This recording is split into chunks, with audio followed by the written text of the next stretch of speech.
Welcome to our channel पर नए हैं तो प्लीज़ चैनल को सब्सक्राइब करें। इस वीडियो में आपको जो बिहार सचिवालय का टेस्ट सीरीज चलाया जा रहा है उसी का ये अगला पार्ट है। एक और सूचना, दिवाली की सबको हार्दिक शुभकामनाएं। दिवाली को अच्छे से मनाएं। देखते हैं अब हम लोग क्वेश्चन क्या कह रहा है। पहला क्वेश्चन दिया है कि अनुच्छेद 243 के सी किससे संबंधित है। तो अनुच्छेद 243 का सी जो है वो पंचायतों के संरचना से संबंधित है। किससे है? पंचायतों के संरचना से संबंधित है। इस में जो दिया है ऑप्शन में और दे सकते हैं। दिया हुआ 6 वर्ष से कम आयु के बच्चों की प्रारंभिक देखभाल और शिक्षा का प्रावधान बात करेगा। तो ये आर्टिकल 45 में बोला गया है। कहाँ बोला गया है? आर्टिकल 45 में। फिर दिया हुआ है कि संघ का नाम और क्षेत्र, तो याद रखिएगा आर्टिकल 1 में बोला गया है। फिर दिया प्राण एवं दैहिक स्वतंत्रता का संरक्षण, तो याद रखिएगा आर्टिकल 21 में बोला गया है। ठीक है, अगला क्वेश्चन हम लोग देखते हैं। अगला क्वेश्चन कह रहा है कि संयुक्त राष्ट्र की सुरक्षा परिषद, संयुक्त राष्ट्र जो है यूएनओ का सुरक्षा परिषद में अस्थायी सदस्यों का बात कर रहा है कि संबंध में निम्नलिखित में से कौन सा कथन सही है। याद रखिएगा यूएनओ में जो सुरक्षा परिषद में अस्थायी सदस्य हैं उसकी संख्या 5 है, 5 देश हैं। अब बोल रहा है कि इनमें अस्थायी सदस्यों का बात कर रहा है, तो याद रखिएगा ऑप्शन में मिलाते हैं कौन सा। अब बोल रहा है कि अब इनकी कुल संख्या 10 है, और यानी अस्थायी सदस्यों देशों की संख्या 10, किंतु मूलतः 6 थी, पहले थी।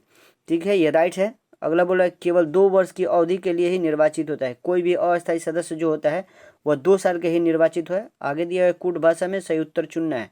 तो राइट आंसर कौन सा हो जाएगा? ऑप्शन सी, 1 और 2 दोनों सही है। ठीक है, आगे दिया कि निम्नलिखित में से कौन भारत के उपराष्ट्रपति के निर्वाचन में भाग लेता है। उपराष्ट्रपति का बात कर रहा है तो उपराष्ट्रपति के निर्वाचन में दोनों सदनों के सदस्य लेते हैं, राज्यसभा के सदस्य और लोकसभा के सदस्य, चाहे मनोनीत हो या निर्वाचित हो, सारे सदस्य भाग लेते हैं। ठीक है, तो इसका राइट आंसर कौन सा हो जाएगा? ऑप्शन ए हो जाए, 1 और 2 लोकसभा और राज्यसभा के सदस्य।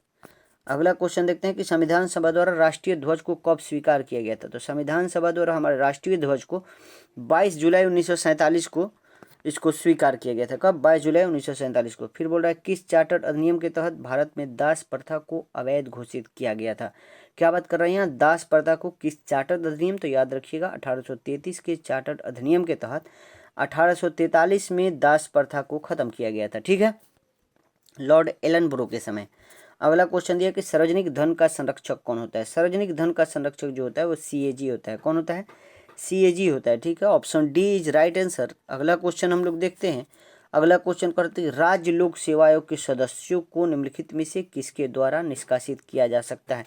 जो राज्य लोक सेवा आयोग है उसके सदस्यों को अगर निष्कासित करना है तो कौन करता है, इसके बारे में पूछ रहा है। तो राइट आंसर कौन सा हो जाएगा? राष्ट्रपति द्वारा। ठीक है, option B is right answer. अगला क्वेश्चन हम लोग देखते हैं। अगला क्वेश्चन देख निम्नलिखित में से कौन राज्य सूची के विषय नहीं है। बात कर राज्य सूची का विषय नहीं है, उसके बारे में पूछ रहा है। तो हम लोग देखते हैं इसमें कृषि जो है ये राज्य सूची है। बोल रहा है कि वन ये भी राज्य सूची है, सिंचाई भी है, लेकिन समाचार पत्र जो है वो राज्य सूची का विषय नहीं है। ठीक है, अगला क्वेश्चन हम लोग देखते हैं। 9 नंबर क्या कह रहा है? 9 नंबर कह रहा है कि आधुनिक कंप्यूटर की खोज सर्वप्रथम किस वर्ष हुई थी। आधुनिक कंप्यूटर का जो खोज हुआ था वो 1946 में हुआ था। कब हुआ था? 1946 में हुआ था। अगला क्वेश्चन हम लोग देखते हैं कि चरित्रहीन पुस्तक के लेखक निम्नलिखित में से कौन है। पुस्तक का नाम दिया है चरित्रहीन। याद रखिएगा चरित्रहीन किसका है? तो शरत चंद्र चट्टोपाध्याय का है। ठीक है, option C is right answer. अगला क्वेश्चन हम लोग देखते हैं। अगला क्वेश्चन कह रहा है कि निम्नलिखित में से कौन जन नायक की उपनाम से जाने जाते हैं। किनको जाना जाता है बाबू? आसान क्वेश्चन है। तो जन नायक के नाम से किनको जाना जाता है? याद रखिएगा कर्पूरी ठाकुर को। किनको? कर्पूरी ठाकुर को जन नायक के नाम से जाना जाता है। अगला क्वेश्चन देखते हैं बिरजू महाराज का संबंध किस शास्त्र नृत्य से। जो बिरजू महाराज थे यानी किस शास्त्री के नृत्य करते थे उसी से पूछ रहा है। तो याद रखिएगा ये भी आसान क्वेश्चन सेट है। तो कथक से। किससे हैं? कथक से हो जाएगा। Option B is right answer. अगला क्वेश्चन देखते हैं कि अंतर्राष्ट्रीय परमाणु ऊर्जा अभिकरण का मुख्यालय कहाँ है। बोल रहा है कि अंतर्राष्ट्रीय परमाणु ऊर्जा का मुख्यालय कहाँ है, इसके बारे में पूछ रहा है। तो याद रखिएगा कहाँ? वियना, ऑस्ट्रिया की राजधानी। ऑस्ट्रिया की राजधानी जो वियना है वहीं पे मुख्यालय इसका है। अगला क्वेश्चन देखते हैं कि हिंदुस्तान एरोनॉटिक्स लिमिटेड की स्थापना किस वर्ष हुआ था। क्या बात कर रहा है? Hindustan aeronautic HAL, Hindustan aeronautics limited की स्थापना किस वर्ष हुआ था, इसके बारे में पूछ रहा है। तो याद रखिएगा 1940 में हुआ था। कौन? 1940। Option A is right answer. अगला क्वेश्चन देखते हैं कि निम्नलिखित में से किस शासक को शीलादित्य कहा जाता है। क्या बात कर रहा है? किस शासक को शीलादित्य कहा जाता है। तो याद रखिएगा हर्षवर्धन को। किसको? हर्षवर्धन को शीलादित्य भी कहा जाता है। अगला क्वेश्चन देखते हैं कि किस वंश के शासन काल में तीनों संगमों का आयोजन किया गया था। क्या बोल रहा है कि किस वंश के शासनकाल में तीनों संगमों का आयोजन किया गया था। तो याद रखिएगा वो पांड्य वंश था। कौन था? पांड्य वंश के शासनकाल में तीनों संगमों का आयोजन किया गया था। Option B is right answer. अगला क्वेश्चन देखते हैं कि किस वंश के शासकों ने सर्वाधिक समय तक दिल्ली सल्तनत पर शासन किया था। क्या बात कर रहा है? कौन सा वंश जो था सबसे ज़्यादा दिल्ली सल्तनत पर शासन किया था? तो इसका राइट आंसर कौन सा हो जाएगा? वो तुगलक वंश हो जाएगा। कौन हो जाएगा? तुगलक वंश सबसे ज़्यादा समय तक शासन किया था। अगला क्वेश्चन देखते हैं कि खतौली का युद्ध कब हुआ था। क्या बोल रहा है? युद्ध दिया हुआ है खतौली और पूछ रहा है कब हुआ था। तो याद रखिएगा 1518 में हुआ था। कब हुआ था? 1518 में खतौली का युद्ध हुआ था। अगला क्वेश्चन हम लोग देखते हैं कि किस शासक के शासनकाल में उपनिषदों का फारसी भाषा में अनुवाद किया गया था। उपनिषद जो था, उपनिषद का फारसी भाषा में अनुवाद किस शासक के शासनकाल में हुआ था। तो याद रखिएगा शाहजहां के समय। कब हुआ था? शाहजहां के समय शासनकाल में। ठीक है, अगला क्वेश्चन हम लोग देखते हैं। अगला क्वेश्चन क्या दिया हुआ है कि डेक्कन एजुकेशन सोसाइटी की स्थापना निम्नलिखित में से किसने किया था। तो डेक्कन एजुकेशन सोसाइटी कौन बाबू? तो बाल गंगाधर तिलक। ठीक है, बाल गंगाधर तिलक द्वारा। ठीक है, अगला क्वेश्चन हम लोग देखते हैं। अगला क्वेश्चन दिया कि निम्नलिखित नेताओं में से कौन स्वदेशी के समर्थक थे। स्वदेशी का समर्थक कौन नेता थे, इसके बारे में बात कर रहा है। तो देखते हैं हम लोग। तो याद रखिएगा अरविंदो घोष जो थे ना, वो स्वदेशी के समर्थक थे। ठीक है, अगला क्वेश्चन हम लोग देखते हैं कि अनुशीलन समिति का गठन किसके द्वारा किया गया था। क्या बात कर रहा है? तो अनुशीलन समिति दिया हुआ है, किसके द्वारा गठित किया गया था। तो याद रखिएगा किसके द्वारा बाबू? तो पी मित्रा के द्वारा। किसके द्वारा? पी मित्रा के द्वारा। इसमें और लोग थे। अगला क्वेश्चन देखते हैं कि फ्रेंच क्रांति के दौरान दूसरी संपत्ति का हिस्सा कौन था। जो फ्रेंच क्रांति हुआ था, बोला कि दूसरी संपत्ति का हिस्सा कौन था उस दौरान। तो याद रखिएगा इसका राइट आंसर जो हो जाएगा उच्च वर्ग। कौन था? उच्च वर्ग जो था ना, वही दूसरी संपत्तियों का हिस्सा था। ठीक है, अगला क्वेश्चन निम्नलिखित घटनाओं का काल क्रमानुसार रखिए। ठीक है, कौन घटना पहले हुआ था उसको सजाना है, इसी के बारे में पूछ रहा है। तो हम लोग देखते हैं दिया प्रथम सिख युद्ध दिया हुआ है, प्रथम अफगान युद्ध दिया हुआ है, प्रथम बर्मा युद्ध, तृतीय मराठा युद्ध दिया हुआ है। तो इस तरह हम मिलाते हैं हम लोग। ठीक है, याद रखिएगा पहले तृतीय मराठा युद्ध हो जाएगा, उसके बाद आपको हो जाएगा बर्मा युद्ध, उसके बाद आपको हो जाएगा अफगान युद्ध, फिर सिख युद्ध। तो राइट आंसर ऑप्शन ए हो जाएगा। ठीक है, अगला क्वेश्चन हम लोग देखते हैं। एक ही कब्र में 3 मानव कंकाल किस स्थान से प्राप्त हुए। यानी एक ही कब्र में 3 मानव का कंकाल कहाँ से मिले हैं, इसके बारे में बात कर रहा है। तो याद रखिएगा बाबू वो दमदमा से मिला है। कहाँ से मिला है? दमदमा से मिला हुआ है। Option A is right answer. अगला क्वेश्चन देखते हैं कि निम्नलिखित में से कौन सा उत्पाद के 4 प्रमुख कारक है। उत्पाद का बात कर रहा है, उसके कारक 4 होते हैं। याद रखिएगा उत्पाद के 4 कारक होते हैं। बोल रहा है कि कौन कौन से कारक हैं। तो याद रखिएगा इसका राइट आंसर कौन सा हो जाएगा। देखिए, एक तो होता है भूमि रहना चाहिए, एक श्रम यानी श्रम करने वाले लोग, एक तो पूंजी होना चाहिए, एक संगठन होना चाहिए। तो राइट आंसर कौन सा? ऑप्शन ए हो जाएगा। ठीक है, अगला क्वेश्चन देखते हैं कि घटिया वस्तु के लिए मांग गिरती है जब। घटिया वस्तु होता है तो उसकी मांग गिरती है कब। तो कब गिरती है बाबू?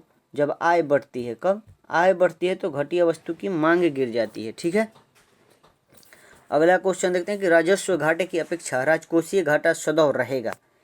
यहाँ पे दिया हुआ राजस्व घाटा, बोल रहा है कि राजस्व घाटा की अपेक्षा में जो राजकोषीय घाटा है वो सदैव कैसा रहता है, इसके बारे में पूछ रहा है। तो याद रखिएगा सदैव अधिक रहता है। राजकोषीय घाटा हमेशा अधिक रहता है राजस्व घाटा से। ठीक है, अगला क्वेश्चन देखते हैं हम लोग कि भारत में गरीबी निर्धारण हेतु सी रंगराजन समिति का गठन कब किया गया था। तो याद रखिएगा गरीबी निर्धारण कौन करता है? सी रंगराजन समिति। और बोल रहा है कि इसका गठन कब किया गया था। तो याद रखिएगा 2012 में। कब किया गया था? 2012 में किया गया था। अगला क्वेश्चन देखते हैं कि निम्नलिखित में से किसने ग्रीन हाउस गैस का संकल्पना किया था। क्या बात कर रहा है? तो ग्रीन हाउस गैस की संकल्पना किसने किया था, इसके बारे में पूछ रहा है। याद रखिएगा जोसेफ फोरियर ने। कौन? जोसेफ फोरियर ने किया था। ठीक है, option A is right answer. अगला क्वेश्चन हम लोग देखते हैं।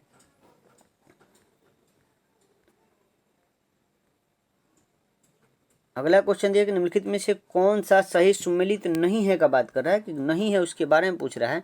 दुधवा राष्ट्रीय उद्यान दिया हुआ है बाघ के लिए, मानस हाथी के लिए दिया, राजाजी हाथी के लिए, पेरियार राष्ट्रीय उद्यान हुंगुल के लिए, हंगुल के लिए पूछ रहा है कौन सा सही नहीं है। तो याद रखिएगा दुधवा तो ठीक है, बाघ के लिए है, मानस राष्ट्रीय उद्यान हाथी ठीक है, राजाजी राष्ट्रीय उद्यान हाथी, पेरियार जो है ये केरल में है, हुग्गल दिया हुआ है, हंगुल दिया हुआ है, ये गलत है। ठीक है, तो राइट आंसर कौन सा हो जाएगा, ऑप्शन डी हो जाएगा।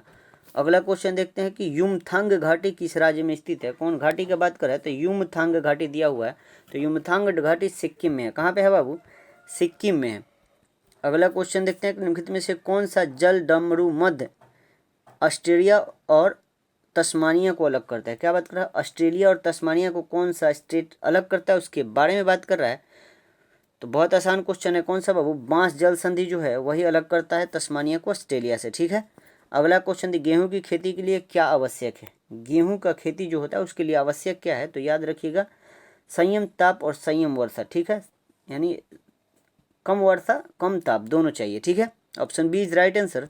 अगला क्वेश्चन देखते हैं, भारत और पाक के बीच सिंधु जल समझौता कब हुआ था। सिंधु जल समझौता कब हुआ था, उसी के बारे में क्वेश्चन है। तो कब हुआ था बाबू, 1960 में हुआ था। कब हुआ था, 1960 में। अगला क्वेश्चन दिया है, दस्त ए लूट रेगिस्तान का संबंध किस देश से है। एक रेगिस्तान दिया हुआ है दस्त ए लूट, ये रेगिस्तान किस देश में है, इसके बारे में पूछ रहा है। तो याद रखिएगा ये ईरान में है। कहाँ पे है बाबू, ईरान में है। Option B is right answer. अगला क्वेश्चन देखते हैं कि निम्नलिखित में से कौन सी ठंडी जलधारा का उदाहरण नहीं है, बोल रहा है, नहीं है बोल रहा है। ठीक है, कौन सा नहीं है इसके बारे में देखते हैं। तो याद रखिएगा लेब्राडोर गर्म है, कनाडी भी गर्म है, फॉकलैंड भी है, क्यूरोसियो जो है ये ठंडी जलधारा का उदाहरण नहीं है। ठीक है, क्या बोले, ठंडी जलधारा का उदाहरण नहीं है, ये सब ठंडी जलधारा है, और क्यूरोसियो जो है वो गर्म जलधारा है। ठीक है, अगला क्वेश्चन हम देखते हैं, option D is right answer. अगला क्वेश्चन, काली मिट्टी का निर्माण किस प्रकार के चट्टान के टूटने से होता है। क्या दिया, काली जो मिट्टी होता है उसका निर्माण किस प्रकार के चट्टान के टूटने से होता है। तो याद रखिएगा बेसाल्ट चट्टान। कौन सा, बेसाल्ट चट्टान के टूटने से काली मिट्टी का निर्माण होता है। अगला क्वेश्चन देखते हैं कि जीवित प्राणियों के शरीर में होने वाले निम्नलिखित में से कौन सी एक प्रक्रिया पाचन प्रक्रिया है। क्या बात कर रहा है, जीवित प्राणियों के शरीर में होने वाले निम्नलिखित में से कौन सी एक प्रक्रिया पाचन प्रक्रिया है। तो याद रखिएगा प्रोटीन एंड एमिनो अम्ल का विघटन। ठीक है, option A is right answer. अगला क्वेश्चन हम लोग देखते हैं कि पूरे शरीर में ऑक्सीजन को ले जाने में महत्वपूर्ण भूमिका कौन निभाता है। तो पूरे शरीर में ऑक्सीजन ले जाने के लिए सबसे महत्वपूर्ण कौन है बाबू, तो याद रखिएगा लाल रक्त कणिका। ठीक है, लाल रक्त कणिका, option C is right answer. अगला क्वेश्चन देखते हैं कि दुधारू पशुओं को निम्नलिखित बीमारी में कौन सी संक्रमणीय है। जो दुधारू पशु होता है कौन सा बीमारी जो है वो संक्रमण इन्फेक्शन से होता है, इसके बारे में पूछ रहा है। तो इसका जो राइट आंसर कौन सा हो जाएगा, हम लोग देखते हैं बाबू, दिया हुआ है कि फुट एंड माउथ, ये तो होता ही है, एंथ्रैक्स ये भी होता है, ब्लैक क्वार्टर ये भी होता है, और काउपॉक्स, चारों जो ऑप्शन है ना, चारों जो इन्फेक्शन से ही होता है। तो राइट आंसर कौन सा हो जाएगा, ऑप्शन डी हो जाएगा। ठीक है, अगला क्वेश्चन हम लोग देखते हैं। अगला क्वेश्चन दिया कि ट्राइग्लिसराइड क्या है। तो ट्राइग्लिसराइड क्या है, आसान क्वेश्चन है ये बाबू, एक वसा है। क्या है बाबू, वसा है ट्राइग्लिसराइड। ठीक है, अगला क्वेश्चन देखते हैं कि अस्पतालों में निकलने वाले जैविक कचरे को निपटाना का सबसे अच्छा तरीका क्या है। ऑप्शन में जो दिया है इसके हिसाब से हम लोग समझ लेते हैं। तो इसका राइट आंसर जो हो जाएगा वो भस्मीकरण होता है। क्या होता है, भस्मीकरण। ठीक है, अगला क्वेश्चन देखते हैं हम लोग। अगला क्वेश्चन क्या कह रहा है कि इंसुलिन हार्मोन है। तो इंसुलिन हार्मोन का बोल रहा है, तो इंसुलिन हार्मोन है बाबू वो पेप्टाइड है। क्या है बाबू, पेप्टाइड है। Option A is right answer.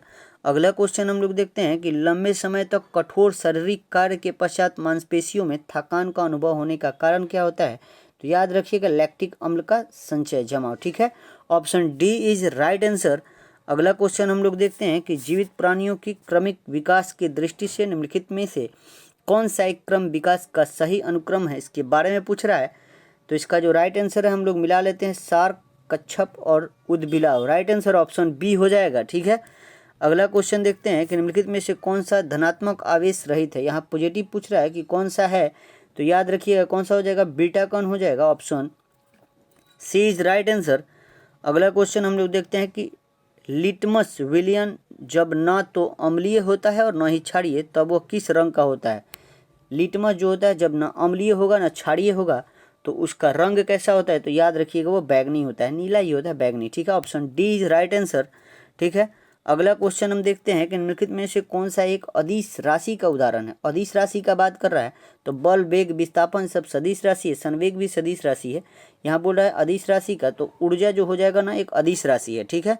आज का अंतिम क्वेश्चन, किसी वस्तु का जड़त्व मापने के लिए कौन सी इकाई का प्रयोग किया जाता है। तो किसी भी वस्तु का जड़त्व मापने के लिए हम लोग बाबू द्रव्यमान इकाई का उपयोग करते हैं। आज के लिए इतना ही, मिलते हैं हम आपको अगले वीडियो में। जय हिंद, जय भारत। कल वीडियो में नहीं आएगा क्योंकि दिवाली है, मिलते हैं आपको परसों आएगा वीडियो। ठीक है। जय हिंद, जय भारत।